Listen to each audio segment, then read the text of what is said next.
دعا کے لیے عام طور پر تکلیفیں ہوتی ہیں. کل بھی ایک مریضہ آئی ہوئی تھی، ان کے میاں کہہ رہے تھے کہ بہت ان کی والدہ تھی شاید کسی کی، ہوا میں بہت زیادہ تکلیف ہے. میں نے بتایا تھا ہوا کے لیے ایلو مشہور ہے، لیکن اس کی خاص کیا علامت ہے؟ کس طرف ہوتی ہے؟ ہاں ٹھیک ہے، دائیں طرف گولا زیادہ بنتا ہے. اور یہ علامت اور کس چیز میں پائی جاتی ہے؟ لائکوپوڈیم میں بھی. ٹھیک ہے، اور اس کے اسال بھی لائکوپوڈیم سے ملتے ہیں. کیا ہوتا ہے ان میں؟ سی فوڈ. دیٹس رائٹ، بالکل ٹھیک ہے. خاص طور پر آئسٹر.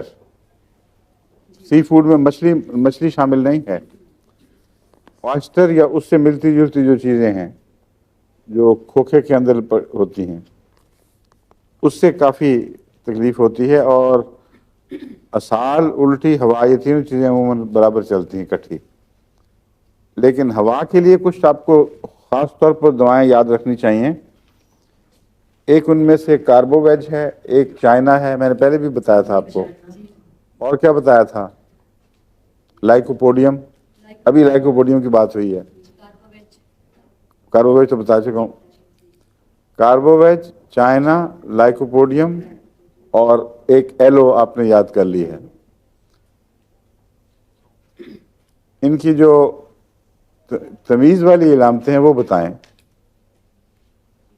کاربویٹ میں ہوا کا دباؤ اوپر کی طرف ہوتا ہے. ٹھیک ہے. ہاں. اور اس کا مطلب ہے کہ جو انتڑیوں کی حرکت ہے اس میں خلل واقع ہوا ہے. انتڑیوں کی حرکت میں خلل اور کس دوا میں نمایاں ہے؟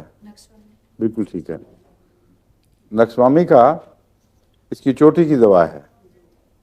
اور نکسوامیکا میں بھی پیٹ میں ہوا ہوتی ہے. جہاں بھی پیچش ہوگی، کوئی کسی قسم کی بھی معدے کی تکلیف یا انتڑیوں کی تکلیف ہوگی، ہوا تو وہاں ہونی ہی ہونی ہے. ہم جب ہوا کی یہاں بات کر رہے ہیں تو ایک دائمی ہوا کے مریض کا تصور ہے. ایک ایسا مریض جو ہمیشہ ہوا کی بند ہونے کا شاکی رہتا ہے، اس کے لیے یہ 4 دوائیں جو ہیں نا نمایاں: ایلو، لائکوپوڈیم، کاربو ویج اور چائنا. چائنا کی ہوا سارے پیٹ میں اور گڑگڑاتی پھرتی ہے، اس میں بدبو نہیں ہوتی. وہ جسم کی خشکی کی وجہ سے پیدا ہوتی ہے. چائنا کنین ہے، وہ خشک کر دیتی ہے. معلوم ہوتا ہے گلینڈز پورے کام نہیں کر رہے، لوبریکیشن نہیں ہوتی، تو ہلکی درد کے ساتھ جو بے چینی کرتی ہے وہ ہوا پھرتی رہتی ہے، گڑگڑاتی رہتی ہے. اور ایک گڑگڑانے کی آواز ہے جو ٹپیکل ٹائیفائڈ کی سمٹم ہے. اس کا بائیں طرف ہوا اکٹھی ہوتی ہے، ہاتھ لگائیں تو وہ گڑگڑاہٹ کے ساتھ جگہ بدلتی ہے. اس میں ٹائیفائڈنم اچھی ہے، مگر وہ عارضی کیفیت ہے. جو عارضی کیفیت کی بہت اہم دوا یاد رکھنے کے قابل ہے وہ کولچیکم ہے. کولچیکم اپھارے کی دوا ہے، روزمرہ کی ہوا کی نہیں ہے. اگر کسی وجہ سے اپھارا ہو جائے تو اس کو کولچیکم کی ایک خوراک فوری فائدہ دیتی ہے. اگر اپھارا ہو، اپھارا جانوروں میں پتہ ہے آپ کو کیوں ہوتا ہے؟ گائے بھینس اور بکریاں، بھیڑ بکریاں جب اپھارے میں مبتلا ہوتی ہیں تو اکثر اس کی کیا وجہ ہے؟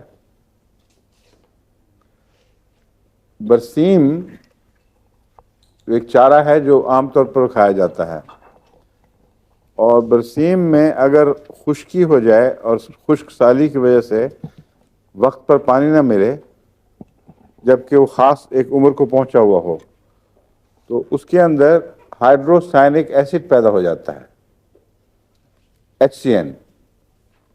اور آپ کو پتہ ہے پوٹیشیم سائنائڈ ڈیڈلیسٹ پوائزن ہے، اور پوٹیشیم سائنائڈ کا پوائزن اسپیزم کے ساتھ مارتا ہے. یعنی سانس وغیرہ کی نالی، ہر چیز کے اوپر ایسا سخت جفا پڑتا ہے کہ پھر کھل ہی نہیں سکتی.